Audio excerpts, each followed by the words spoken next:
Hello, मैं हूं Manju Srivastava. Study corner में आपका स्वागत करती हूं।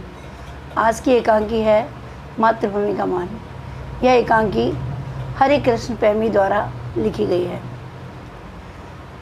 इस एकांकी में हाड़ा राजपूत वीर सिंह के बलिदान का चित्रण किया गया है। पात्र परिचय। राव हेमू बूंदी का शासक, अभय सिंह मेवाड़ का सेनापति, महाराणा लाखा मेवाड़ का शासक, वीर सिंह मेवाड़ की सेना का एक सिपाही जो बूंदी का रहने वाला था, सारणी तथा वीर सिंह के साथी। पहला दृश्य। स्थान बूंदीगढ़। बूंदी के राव हेमू अपने कमरे के मेवाड़ के सेनापति अभय सिंह से बात कर रहे हैं।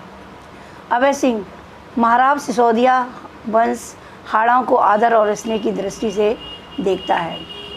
राव हेमू: तो फिर आप बूंदी को मेवाड़ की अधीनता स्वीकार करने की आज्ञा लेकर क्यों आए हैं?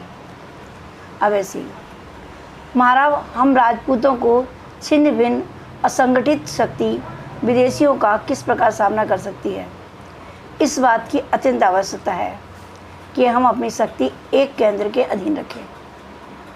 राव हेमू: और वह केंद्र है चित्तौड़। अभय सिंह: इसमें भी कोई संदेह है? महाराव, चित्तौड़ का बीता हुआ गौरव फिर लौटा है। जो राजवंश पहले मेवाड़ के अधीन थे, महाराणा लाखा चाहते हैं आज भी उसी तरह रहे। बूंदी राज्य भी सदा से मेवाड़ के आश्रित रही है, मतलब निर्भर रही है। राव हेमू: बूंदी राव सदा से मेवाड़ के आश्रित, यह तुम क्या कह रहे हो? अभय सिंह जी: हाड़ा वंश किसी की गुलामी स्वीकार नहीं करेगा, चाहे वह विदेशी शक्ति हो, चाहे वह मेवाड़ का महाराणा हो। अभय सिंह: महाराव, आज राजपूतों को एक सूत्र में गुथे जाने की बड़ी आवश्यकता है, और जो व्यक्ति ये माला तैयार करने की ताकत रखता है वह है महाराणा लाखा। राव हेमू: ताकत की बात छोड़ो अभय सिंह, प्रत्येक राजपूत को अपनी ताकत पर नाज है, मतलब गर्व है। इतने बड़े दम्भ को मेवाड़ अपने प्राणों में आश्रय न दे, इसी में उसका कल्याण है। रह गई बात एक माला में गूंथने की, सो माला तो बनी है, हाँ, उस माला को तोड़ने का श्री गणेश हो गया है, मतलब प्रारंभ हो गया, शुरुआत हो गई है। अभय सिंह: किंतु अनुशासन का अभाव हमारे देश के टुकड़े किए हुए हैं। राव हेमू: प्रेम का अनुशासन मानने को हाड़ा वंश सदा तैयार है, शक्ति का नहीं। मेवाड़ के महाराणा को यदि अपनी ही जाति भाइयों पर अपनी तलवार आजमाने की इच्छा हुई है तो उससे उन्हें कोई नहीं रोक सकता है।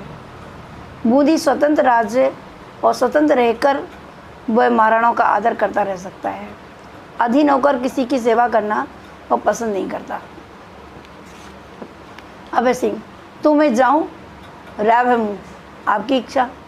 दोनों का दो तरफ प्रस्थान। अब दूसरा दृश्य। स्थान चित्तौड़ का राजमहल। महाराणा लाखा बहुत चिंतित और व्यथित अवस्था में टहल रहे हैं। लाखा: मेवाड़ के गौरवपूर्ण इतिहास में मैंने कलंक का टीका लगाया है। इस बार मुट्ठी भर हाड़ाओं ने हम लोगों को जिस प्रकार पराजित और विफल किया है, उसमें मेवाड़ की आत्मगौरव को कितनी ठेस पहुंची है, ये मेरा हृदय जानता है। अभय सिंह का प्रवेश और महाराणा को अभिवादन करता है। अभय सिंह: महाराणा जी, दरबार के सभासद आपके दर्शन पाने को उत्सुक है। महाराणा: सेनापति अभय सिंह जी, आज मैं दरबार में नहीं जाऊंगा। आप जानते हैं कि जब से हमें निमरा के मैदान में बूंदी के राव हेमू से पराजित होकर भागना पड़ा, मेरी आत्मा मुझे धिक्कार रही है। बापा रावल और वीर वर हमीर का रक्त जिसकी ध्वनियों में बह रहा हो, वह प्राणों के भय से भाग जाए, ये कितने कलंक की बात है। अभय सिंह: किंतु जरा सी बात के लिए आप इतना शोक क्यों करते हैं? महाराणा: हाड़ाओं ने रात के समय अचानक हमारे शिविर पर आक्रमण किया। आकस्मिक धावे से घबराकर हमारे सैनिक भाग खड़े हुए। आप तो तब भी प्राणों पर खेलकर राव हेमू से लोहा लेना चाहते थे, किंतु हम ही लोग आपको वहां से खींच लाए। इसमें आपका क्या अपराध है, और इसमें मेवाड़ के गौरव में कमी आने का कौन सा कारण है? महाराणा: जिनकी खाल मोटी होती है उनके लिए किसी भी बात में कोई भी अपयश मतलब बदनामी, कलंक या अपमान का कारण नहीं होता, किंतु जो आन को प्राणों से बढ़कर समझते आए हैं वे पराजय का मुख देखकर भी जीवित रहें। ये कैसी उपहासजनक बात है, मतलब हंसी की बात है। सुनो अभय सिंह जी, मैं अपने मस्तक के इस कलंक के टीकों को धो डालना चाहता हूँ। अभय सिंह, मेवाड़ के सैनिक अब आपकी आज्ञा पर अपने प्राणों की बलि देने को प्रस्तुत हैं। महाराणा, उनके पौरुष की परीक्षा का दिन आ पहुँचा है। महारावल बापा का वंशज मैं लाका प्रतिज्ञा करता हूँ, जब तक बूंदी के दुर्ग में ससैन्य प्रवेश नहीं करूँगा, मतलब सैनिक सहित प्रवेश नहीं करूँगा, अन्न जल ग्रहण नहीं करूँगा। अभय सिंह, महाराणा, छोटे से बूंदी दुर्ग को विजय करने के लिए इतनी बड़ी प्रतिज्ञा करने की क्या आवश्यकता है? बूंदी को उसकी धृष्टता मतलब दुस्साहस के लिए तो दंड दिया ही जाएगा, लेकिन हाड़ा लोग कितने वीर हैं, युद्ध करने में वे यम से भी नहीं डरते। इसमें संदेह नहीं कि अंतिम विजय हमारी ही होगी, किंतु यह निश्चय पूर्वक नहीं कहा जा सकता कि इसमें कितने दिन लग जाएंगे, इसलिए ऐसी भीषण प्रतिज्ञा आप ना करें। महाराणा, आप क्या कहते हैं सेनापति? क्या कभी आपने सुना है कि सूर्यवंश में पैदा होने वाले पुरुष ने अपनी प्रतिज्ञा को वापस लिया है? प्राण जाएं पर वचन न जाएं, यह हमारे जीवन का मूल मंत्र है। जो तीर तर्कस से निकलकर कमान पर चढ़कर छूट गया, उसे बीच में नहीं लौटाया जा सकता। मेरी प्रतिज्ञा कठिनाई से पूरी होगी, यह मैं जानता हूँ, और इस बार की हाल के युद्ध में पुष्टि भी हो चुकी है कि हाड़ा जाति वीरता में हम लोगों से किसी प्रकार हीन नहीं है, मतलब कम नहीं है। फिर भी महाराणा लाखा की प्रतिज्ञा वास्तव में प्रतिज्ञा है, वह पूर्ण होनी ही चाहिए।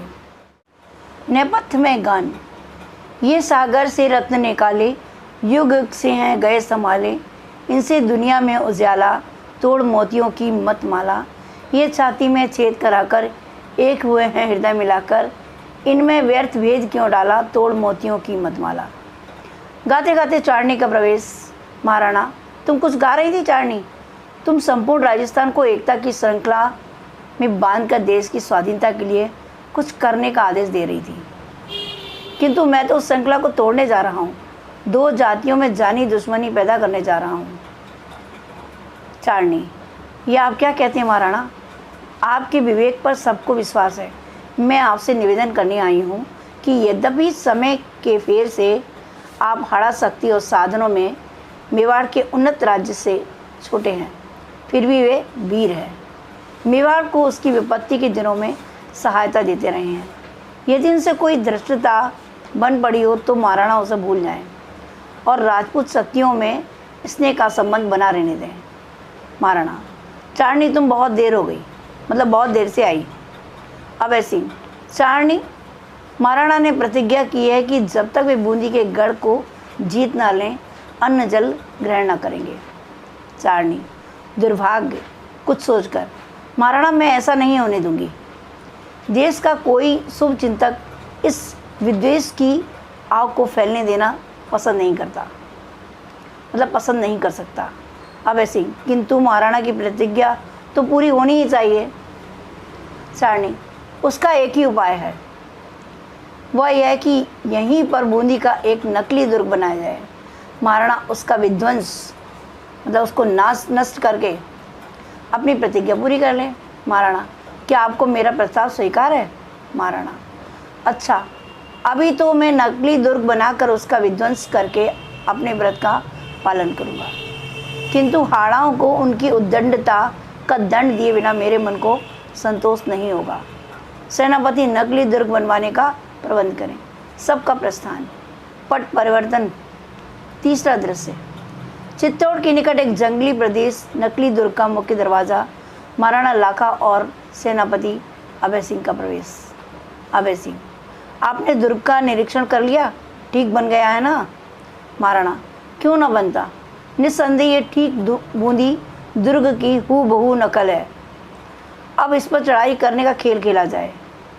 इस मिट्टी के दुर्ग को मिट्टी में मिलाने से मेरी आत्मा को संतोष नहीं होगा, लेकिन अपमान की वेदना में जो विवेकहीन प्रतिज्ञा मैंने कर डाली है, उससे तो छुटकारा मिल ही जाएगा। उसके बाद मेरे ठंडे दिमाग से सोचना होगा कि बूंदी को मेवाड़ की अधीनता स्वीकार करने के लिए किस तरह से बाध्य किया जाए, मतलब मजबूर किया जाए। अभय सिंह, निश्चय ही महाराज, शीघ्र ही बूंदी के पठारों पर सिसोदिया का सिंहनाद होगा। अच्छा, अब हम लोग आज के रण की तैयारी करें। महाराणा, किंतु यह रण होगा किससे? इस दुर्ग में कोई तो हमारा पथ प्रतिरोध करने वाला होना चाहिए, पथ को रोकने वाला होना चाहिए। अभय सिंह, हाँ, खेल में भी तो कुछ वास्तविकता आनी चाहिए। मैंने सोचा है दुर्ग के भीतर अपने ही कुछ सैनिक रख दिए जाएंगे जो बंदूकों से हम लोगों पर छूछे वार करेंगे, मतलब खाली वार करेंगे। कुछ घंटे ऐसा ही खेल होगा और फिर यह मिट्टी का दुर्ग मिट्टी में मिला दिया जाएगा। अच्छा, अब हम चलें। दोनों का प्रस्थान। दूसरी ओर से वीर सिंह का कुछ साथियों के साथ प्रवेश। वीर सिंह, मेरे बहादुर साथियों, तुम देख रहे हो कि हमारे सामने यह कौन सी इमारत बनाई गई है? पहला साथी, हाँ सरदार, ये हमारी जन्मभूमि बूंदी का दुर्ग है। वीर सिंह, और तुम जानते हो कि महाराणा इस गढ़ को जीतकर अपनी प्रतिज्ञा पूरी करना चाहते हैं, किंतु क्या हम लोग अपनी मातृभूमि का अपमान होने देंगे? यह हमारे वंश के मान का मंदिर है, क्या इसे मिट्टी में मिलने देंगे? दूसरा साथी, किंतु यह तो नकली बूंदी है। वीर सिंह, धिक्कार है तुम्हें, नकली बूंदी भी प्राणों से अधिक प्रिय है। जिस जगह एक भी हाड़ा है वहाँ बूंदी का अपमान आसानी से नहीं किया जा सकता। आज महाराणा आश्चर्य के साथ देखेंगे कि यह खेल केवल खेल ही नहीं रहेगा, यहाँ की चप्पा चप्पा भूमि सिसोदिया और राणाओं के खून से लाल हो जाएगी। तीसरा साथी, लेकिन सरदार, हम लोग महाराणा के नौकर हैं, क्या महाराणा के विरुद्ध तलवार उठाना हमारे लिए उचित है?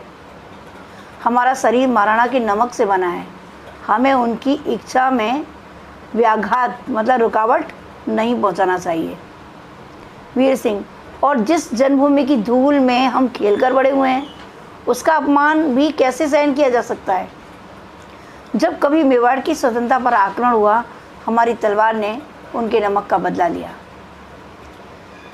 लेकिन जब मेवाड़ और बूंदी के मान का प्रश्न आएगा, हम मेवाड़ की दी हुई तलवारें महाराणा के चरणों में चुपचाप रखकर विदा लेंगे और बूंदी की ओर से प्राणों की बलि देंगे। आज ऐसा ही अवसर आ पड़ा है। पहला साथी, निश्चय ही, जहाँ पर बूंदी है वहाँ पर हाड़ा है, और जहाँ पर हाड़ा है वहाँ पर बूंदी है।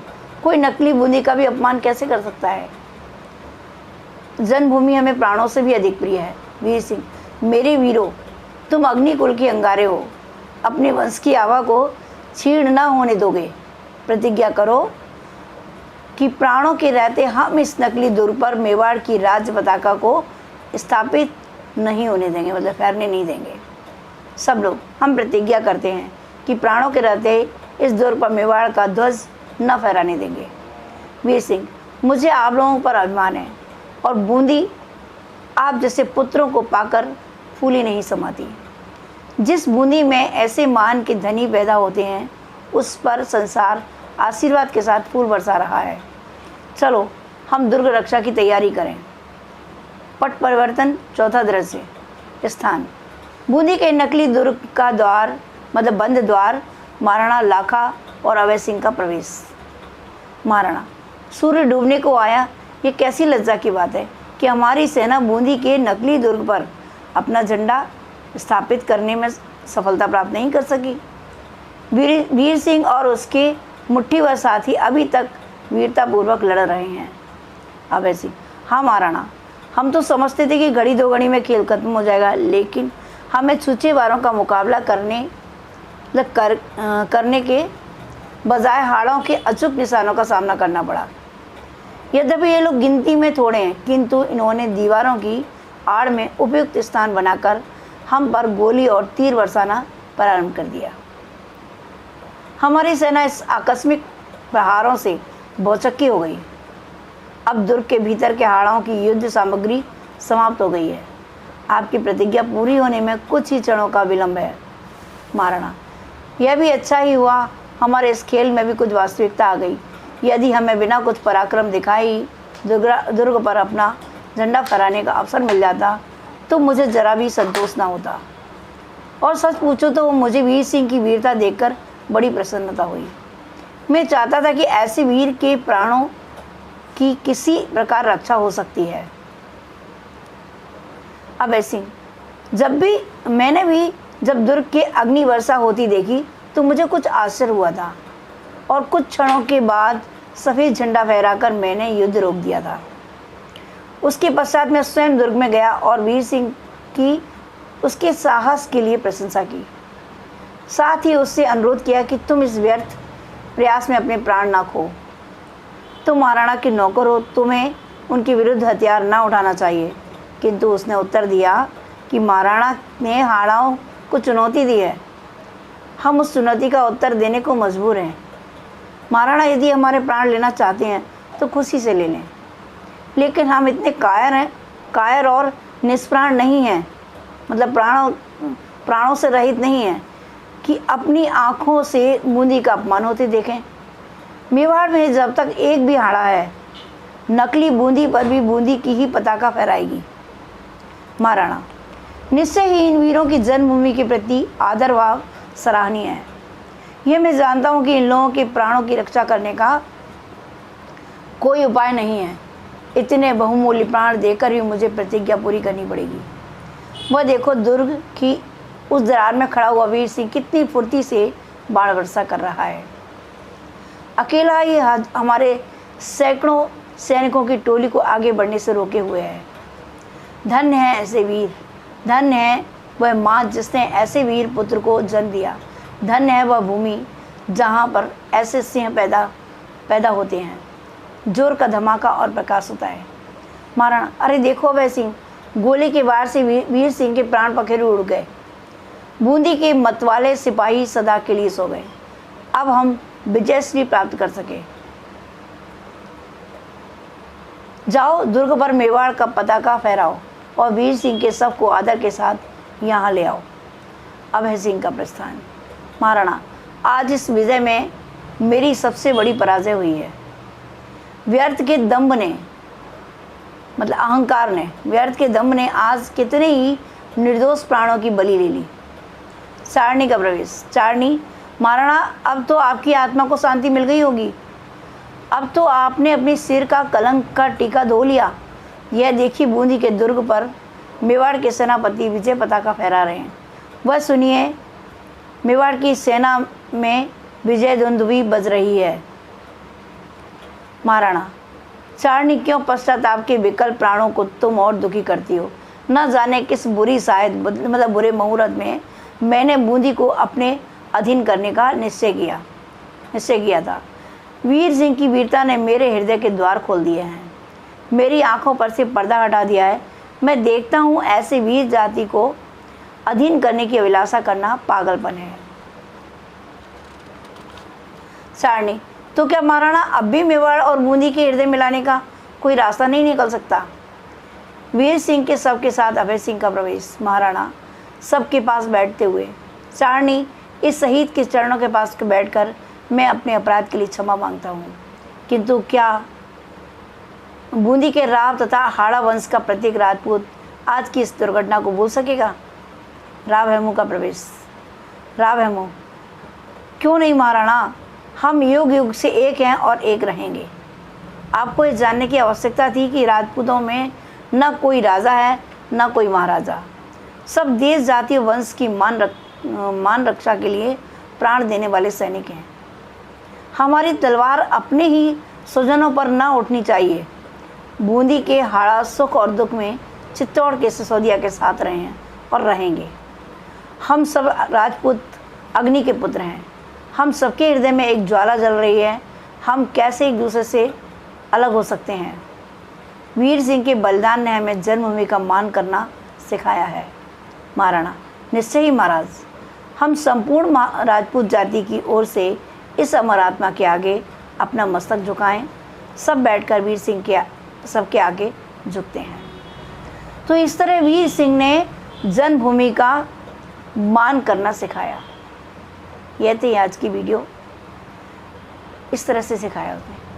अगर आपको मेरी वीडियो पसंद आई है तो लाइक शेयर और कमेंट ज़रूर कीजिए और मेरे चैनल को सब्सक्राइब कीजिए। Thank you.